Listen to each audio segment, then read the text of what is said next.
एक बार देवता कई विपदाओं में घिरे थे। तब वह मदद मांगने भगवान शिव के पास आए। उस समय शिव जी के साथ कार्तिकेय जी और गणेश जी भी बैठे थे।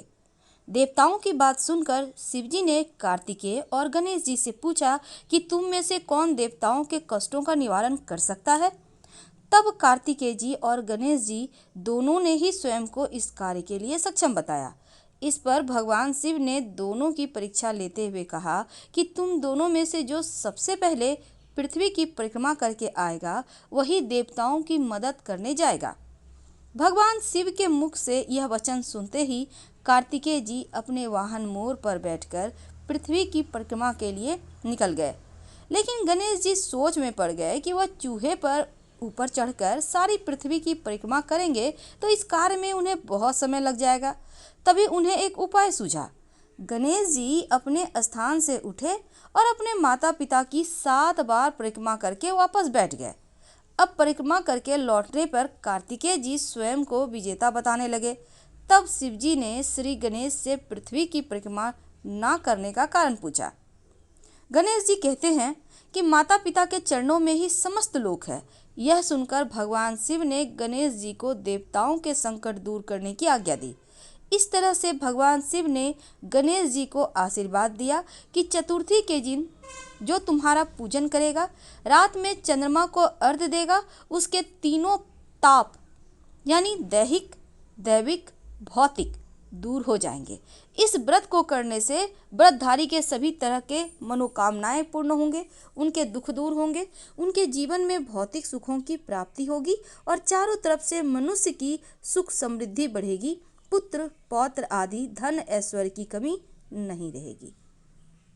एक और कथा आती है गणेश चतुर्थी के दिन।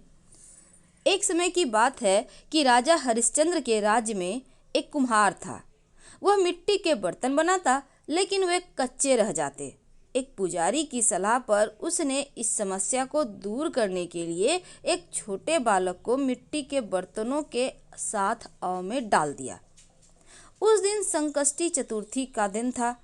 उस बच्चे की माँ अपने बेटे के लिए परेशान थी। उसने गणेश जी से बेटे की कुशलता की प्रार्थना की। दूसरे दिन जब कुम्हार ने सुबह उठकर देखा तो आवा में उसके बर्तन तो पक गए थे लेकिन बच्चे का बाल भी बाका नहीं हुआ।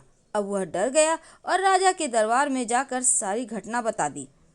इसके बाद राजा ने उस बच्चे और उसकी माँ को बुलवाया तो माँ ने सभी तरह के विघ्न को दूर करने वाली संकष्टी चतुर्थी का वर्णन किया।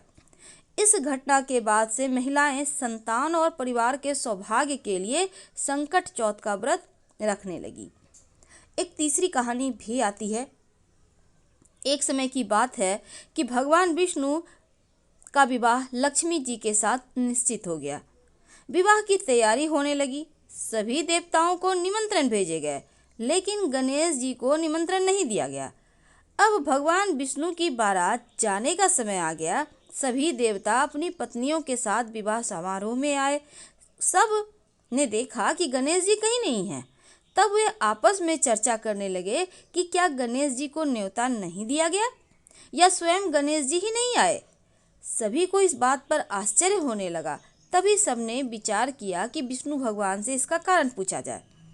भगवान विष्णु से कारण पूछने पर उन्होंने कहा कि हमने गणेश जी के पिता भोलेनाथ महादेव को न्योता भेजा है।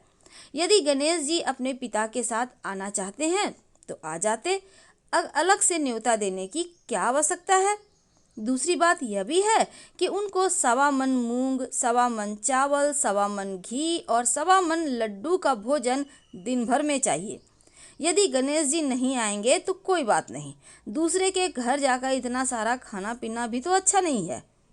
इतनी वो बात ही कर रहे थे कि किसी ने सुझाव दिया कि यदि गणेश जी आ भी जाएं तो उनको द्वार पर बनाकर बैठा देंगे। आप घर की याद रखना। आप तो चूहे पर बैठकर धीरे धीरे चलोगे तो बारात से बहुत पीछे रह जाओगे। अब यह सुझाव सबको पसंद आ गया तो भगवान विष्णु ने भी सहमति दे दी। इतने में गणेश जी आ गए और उन्हें समझा बुझाकर घर की रखवाली करने बैठा दिया।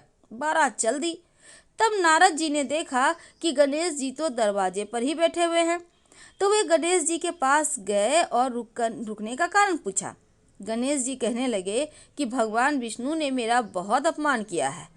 तो नारद जी कहते हैं, आप अपनी मूषक सेना को आगे भेज दीजिए, वह रास्ता खोद देगी जिससे उनके वाहन धरती में धंस जाएंगे, तब आपको सम्मानपूर्वक बुलाना पड़ेगा। अब तो गणेश जी ने अपनी मूषक सेना जल्दी से आगे भेज दी और सेना ने जमीन पोली कर दी। जब बारात वहां से निकली तो रथों के पहिए धरती में धंस गए। लाख कोशिश करें लेकिन पहिए ही नहीं निकले।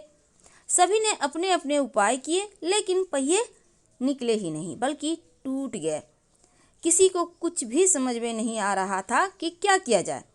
तब नारद जी कहते हैं, आप लोगों ने गणेश जी का अपमान करके अच्छा नहीं किया।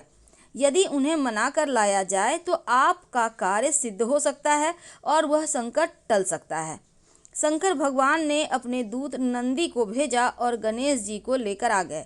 अब गणेश जी का आदर सम्मान के साथ पूजन किया। तब रथ के पहिए निकल गए परंतु वे टूट फूट गए। अब उन्हें सुधारे कौन? पास के खेत में खेती का काम कर रहा था तो उसे बुलाया गया। हाथी अपने कार्य करने से पहले श्री गणेशाय नमः कहकर गणेश जी की वंदना की और फिर काम करने लगा। देखते ही देखते खाती ने सभी पहियों को ठीक कर दिया। तब खाती कहने लगा कि हे देवताओं, आपने सर्वप्रथम गणेश जी को नहीं मनाया होगा और ना ही उनकी पूजा की होगी, इसीलिए तो आपके साथ यह संकट आया है।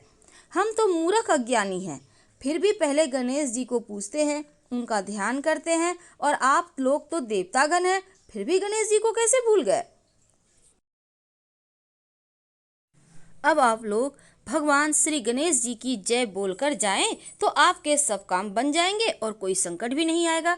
ऐसा कहते हुए बारात वहां से चल दी और भगवान विष्णु का लक्ष्मी जी के साथ विवाह संपन्न करा के सभी लोग सकुशल घर लौट आए। हे गणेश जी महाराज, आप विष्णु भगवान को जैसो कारज सारियो ऐसो कारज सबको सिद्ध करजो, बोलो गजानन भगवान की जय। एक और कहानी आती है भगवान गणेश जी की चतुर्थी व्रत की पौराणिक कथा है ये। एक बार भगवान शिव और माँ पार्वती नर्मदा नदी के किनारे बैठे थे। वहाँ माँ पार्वती ने भगवान शिव के साथ समय व्यतीत करने के लिए चौपड़ खेलने को कहा।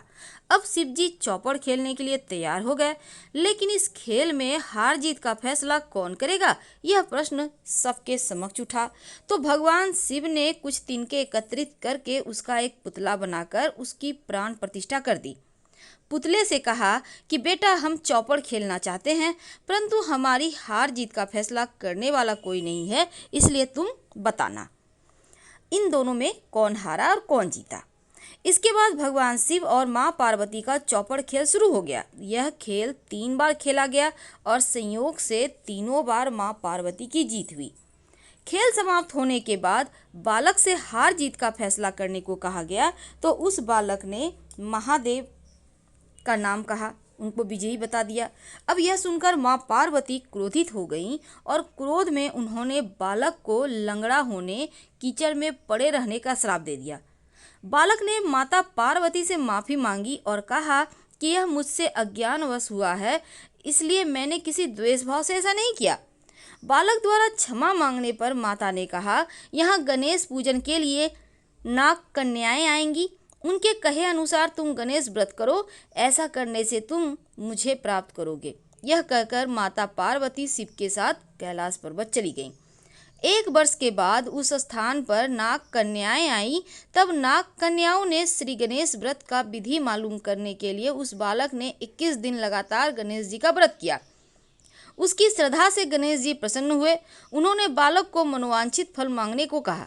तब बालक कहता है, हे विनायक, मुझ में इतनी शक्ति दीजिए कि मैं अपने पैरों से चलकर अपने माता पिता के साथ कैलाश पर्वत पर पहुंच सकूं और वे यह देख प्रसन्न हो। तब बालक को वरदान देकर भगवान श्री गणेश अंतर्ध्यान हो गए। इसके बाद वह बालक कैलाश पर्वत पहुंच गया। कैलाश पर्वत पर पहुंचने की अपनी कथा उन्होंने भगवान शिव को सुनाई। चौपड़ वाले दिन से माँ पार्वती शिव जी से विमुख हो गई थी, इसलिए देवी के रुष्ट होने पर भगवान शिव ने बालक के बताए अनुसार 21 दिनों तक श्री गणेश जी का व्रत किया। इस व्रत के प्रभाव से माँ पार्वती के मन से भगवान शिव के लिए नाराजगी थी वो समाप्त हो गई। अब यह व्रत विधि भगवान शंकर ने माँ पार्वती को बताई। यह सुनकर माँ पार्वती के मन में अपने पुत्र कार्तिकेय से मिलने की इच्छा हुई। तब माँ पार्वती ने 21 दिनों तक भगवान श्री गणेश का व्रत किया और दूर्वा, पुष्प, लड्डुओं से गणेश जी का पूजन अर्चन किया। व्रत के 21वें दिन कार्तिकेय जी स्वयं ही माता से मिलने आ गए। उस दिन से श्री गणेश चतुर्थी का यह व्रत समस्त मनोकामनाओं की पूर्ति करने वाला व्रत माना जाता है। इस व्रत को करने से मनुष्य के सारे कष्ट दूर होकर मनुष्य को संसार का समस्त सुख सुविधाएं प्राप्त होती है। हे गणेश जी महाराज, कथा कहने और सुनने वाले दोनों के जीवन में खुशियां भरना। हर हर महादेव।